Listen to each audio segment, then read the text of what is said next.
পৰমা পুৰুষ ভগৱন্ত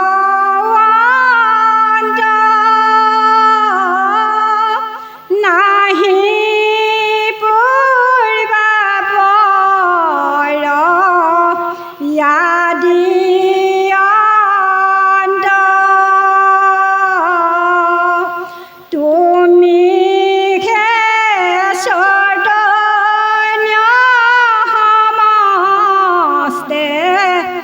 ভৱভাৱন্তা তুমি চৈতন্য সমস্তে ভৱভাৱন্তা।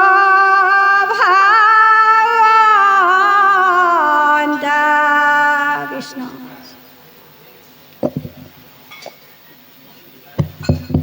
কৃষ্ণ।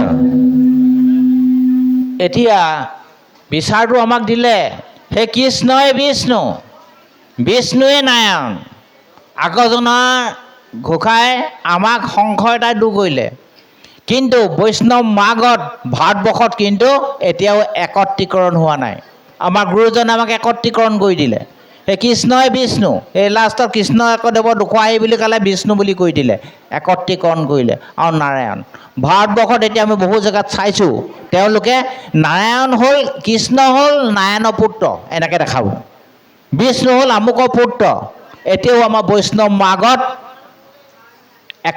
একত্ৰীকৰণ বা সমন্বয় হোৱা নাই। আমাৰ মাধৱ পুৰুষে আমাক একত্ৰীকৰণ কৰি দেখুৱাইছে, এজন বেলেগ নহয়, পিছৰজনক ঘোষাই আৰু সমন্বয় কৰি দিলে।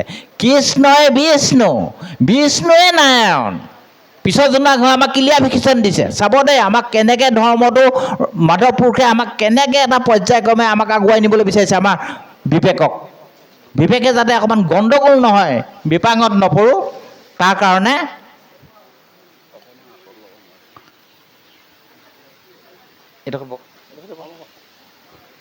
এতিয়া এই সমন্বয়টো বৰ ডাঙৰ কথা। উপাস্য দেৱতাৰ এই সমন্বয় নোহোৱাটো, আমি আমাৰ এডোখৰ জেগাত আমাক নিমন্ত্ৰণ কৰিলে, ভাৰতবৰ্ষৰ বিভিন্ন জাতৰ মানুহ আছে, মই অসমীয়া মানুহ, মোকে মাতি নিলে। জন্মাষ্টমী হৈছে, জন্মাষ্টমীত তেওঁলোকে কি কৰিছে, কৃষ্ণ ফটো এখন এনেকৈ নচুৱাই আছে।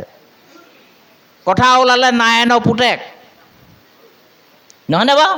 খেলি মেলি আৰু মই দে এইবোৰ কথা আৰু বিতৰ্কলৈ নানিলোঁ, কাৰণ মই কি শাস্ত্ৰ তেওঁলোকক উলিয়াম, তেওঁ সংশয় দূৰ কৰিবলগীয়া। তেওঁলোকে ঘোষা আৰু কীৰ্তন গীতা নপঢ়ে, কেনেকৈ সংশয় দূৰ কৰিব? হওক আৰু যোৱা আৰু তোমালোকে গৈ থকা। এই সমন্বয়টো গণ্ডগোল আছে এতিয়া আমাৰ বৈষ্ণৱ মাৰ্গৰ মাজত। আমি শংকৰ মাধৱে পটককৈ দিলে কাৰণে আমি পটককৈ বুজি ল'লোঁ, কিন্তু নুবুজাৰ ভাৰতবৰ্ষৰ ভিতৰত এনেকুৱা আছে। আমাক এতিয়া মনোভাৱটো গুৰুজন ভগৱন্ত কৃষ্ণনো কেনেকুৱা, এইটো কথা আমাক নিবলৈ গৈছিলে।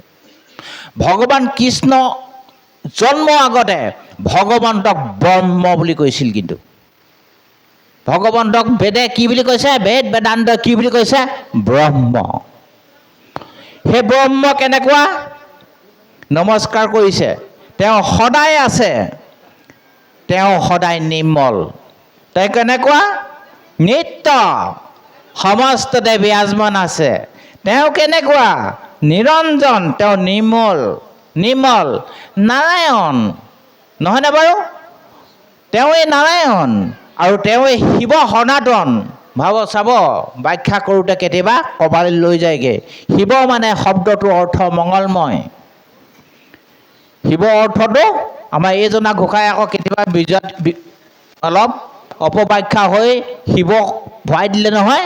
শিৱ অৰ্থটো মংগলময়। সত্যম শিৱম সুন্দৰম বুলি কওঁতে শিৱক কোৱা নাই, মংগলময়। সত্যম শিৱম সুন্দৰম বুলি কৈছে, সত্যটোৱে সুন্দৰ মংগলময়। সত্যম শিৱম, সত্যটোৱে মংগলময়, সুন্দৰম মংগলময় আৰু সুন্দৰ, নহয়নে বাৰু? সেইকাৰণে সনাতন, সেই ব্ৰহ্ম ক'তো নাটন নহয়, অনাদি অনন্ত নিগুণ গুণ নিয়ন্তা। সেইজনেই নিগুণ মানে গুণ নাইকিয়া নহয়, গুণৰ তেওঁ নিয়ন্তা। তেওঁ তিনি গুণৰ নিয়ন্তা, নিগুণ মানে গুণ নাইকিয়া নহয়।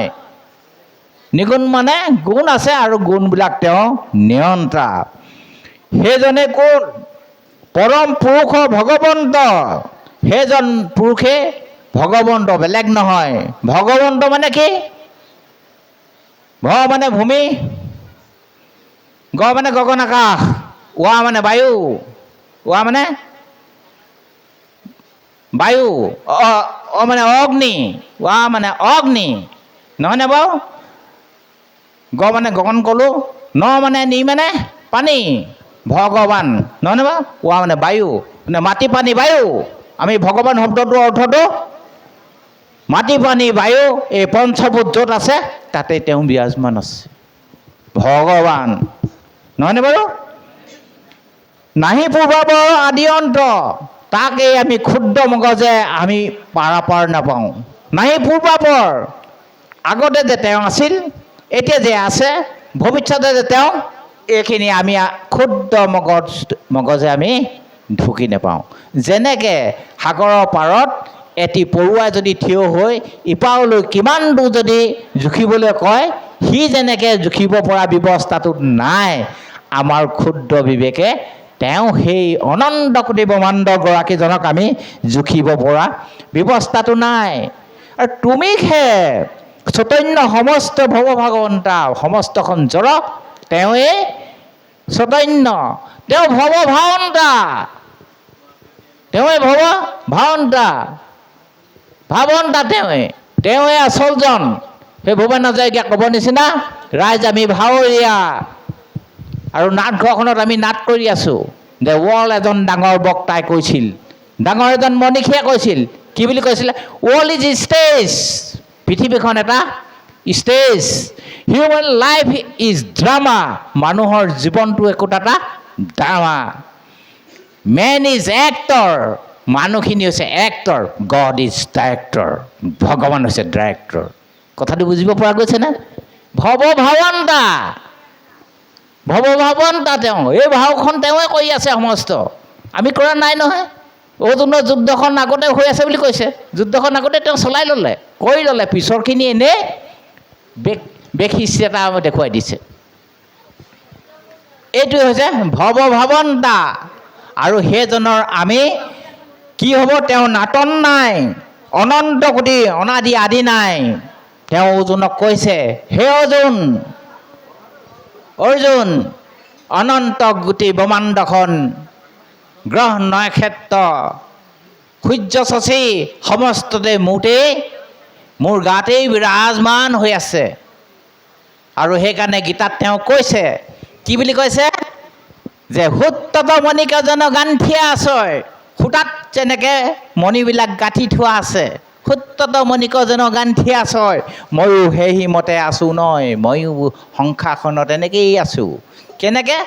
আমি আই এগৰাকীয়ে মণি এডাল পিন্ধিছে, মণিখিনি দেখিছোঁ, কিন্তু মণিটোৱে লগ লাগি আছে জানো? নাই। মণিটো কোনে ধৰি আছে? মাজত থকা সূতাডাল দেখিছোঁ নেকি? দেখা নাই। সেইজনে ধৰণীধৰ ধাৰৰ তেৰপৰং বুলি কৈছে, সেইজনে পৰমাৰ্থ সুবনাশকৰং, এইজনেই বস্তুটো। বুজিব পৰা গৈছেনে? এতিয়া এইটো বিশ্বখন এতিয়া তেওঁ বিশ্বৰূপত, সেইকাৰণে অৰ্জুনক সেই বিশ্বৰূপত দেখুৱাই দিছে। এইখন ভাওখন মইহে কৰি আছোঁ। সেইকাৰণে আমাক ধৰ্মটো ধৰিবলৈ হ'লে ভগৱন্তৰ এনেকৈ নিগুণ নিৰাকাৰ ব্ৰহ্মটো উপলব্ধি কৰিবলৈ কৈছে।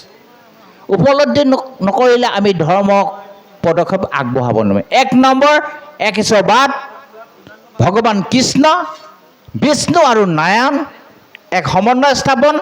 2 নম্বৰ কথা হৈছে, সেইজন কেনেকুৱা?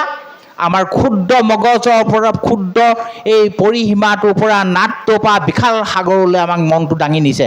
এই অনন্ত, অনাদি অনন্ত বুলি কওঁতে আমি এই পৃথিৱীখনত থকা নাই, আমি বহুত আঁতৰলৈ গৈছোঁ, বহুতলৈ আমাক লৈ গৈছেগৈ। অনাদি অনন্ত আমি ভাবি নোৱা জেগালৈকে আমাৰ মনটো লৈ গৈছে। আমাৰ ক্ষুদ্ৰমান মনটোক এই ঘোষা জনাই আমাক প্ৰথমতে ধৰ্ম কৰিবলৈ হ'লে বহল এখন ভাৱধাৰালৈ আমাক প্ৰথম এই ঘোষা জনাই আমাক লৈ গৈছে। কথাখিনি প্ৰথম কওঁতে এক ঈশ্বৰবাদৰ ধাৰণাটোক আমাক খাটাং আনিবৰ কাৰণে ঘোষাকেইজন মানে কৰিছে। ক'বলগীয়া বহুতখিনি আছে আমি সিমান বহলকৈ আৰু নকওঁ বুলি ভাবিছোঁ কৃষ্ণ কৃষ্ণ আমি পাঠকী প্ৰভুজনাক সেৱাভাগ জনাব বিচাৰিছোঁ কৃষ্ণ আমি মানে বিষয় প্ৰশ্নটো প্ৰাসংগিক হয় নহয় নাজানিছোঁ কিন্তু বিষয় এটা ওলাইছিলে যে শিৱ সনাতনৰ শব্দ এটা ওলাইছিলে আপুনি ব্যাখ্যাও কৰিছিলে এতিয়া আমি হৈছোঁ গাঁৱলীয়া মানুহ অঁ, কৃষ্ণ। আমি হৈছোঁ গাঁৱলীয়া মানুহ আমাৰ সমাজত এনেকুৱা কিছুমান হৈ আছে এই শিৱ মহেশ্বৰ এনেকুৱা শব্দবিলাকে অকণমান কেতিয়াবা আমাক মানে আমনি কৰে প্ৰায়সকলে আমি ভাবি থাকোঁ যে শিৱ সমস্তজনকে প্ৰভু ভগৱন্তকে শিৱ বুলি কৈ থাকে আপুনি চুই গৈছে কাৰণে বিষয়টো কৈ গৈছোঁ অকণমান এই সম্পৰ্কত চুই দিব এতিয়া শিৱ সনাতন বুলি ক'লে আমাৰ শিৱ বুলি ক'লে এটা বেলেগ লাইন এটা আমাৰ গাঁৱলীয়া সমাজত প্ৰায় চলে দেখা যায় হয়নে নহয় বাৰু এইটো আমাৰ মাজত চলি আছে এইটো কোনো বেয়া পাব নালাগে এতিয়া আমাৰ শব্দবোৰ চাব এই ঘোষা কৃষ্ণ। 3 জনৰ পিছত আকৌ ওলাবগৈ যোগেশ্বৰ বুলি ওলাব যোগেশ্বৰ শিৱক যোগীশ্বৰ বুলি কয় আৰু ভগৱন্তক যোগেশ্বৰ বুলি কয় শব্দবোৰ অকণ ভালকৈ নাচালে অলপ গণ্ডগোল হ'ব তেওঁক যোগীশ্বৰ বুলি কয় এওঁক যোগেশ্বৰ বুলি কয় এই পিছত আছে যোগেশ্বৰ নহয়নে বাৰু এই লাইনটো গোটেইখিনি শব্দ ভগৱন্তকে কৈছে ভগৱন্তৰ পিছতহে শিৱ শব্দটো পিছতহে ওলাইছে ভগৱন্তক যেতিয়া দেৱতাসকলে পূজা কৰিছিলে দেৱতাসকলৰ দৃষ্টিত 108টা গুণ পাইছিলে 108টা গুণ পাইছিলে এই আমাৰ 108 পাইছে নহয় এনেই লিখিছে নি এইটো এনেই লিখা নাই বুজিছেনে 108টা গুণ দেৱতাসকলে পাইছিলে এই দেৱতাসকলে পাওঁতে এতিয়া আমাৰ ৰাজীৱ গগৈ বাপজনে প্ৰশ্ন কৰিলে আৰু গুচি গ'লগৈ নহয়নে বাৰু গুচি গ'লগৈ কিন্তু পাইছিলে 108টাৰ ভিতৰত শিৱ নামটো আছে কৃষ্ণ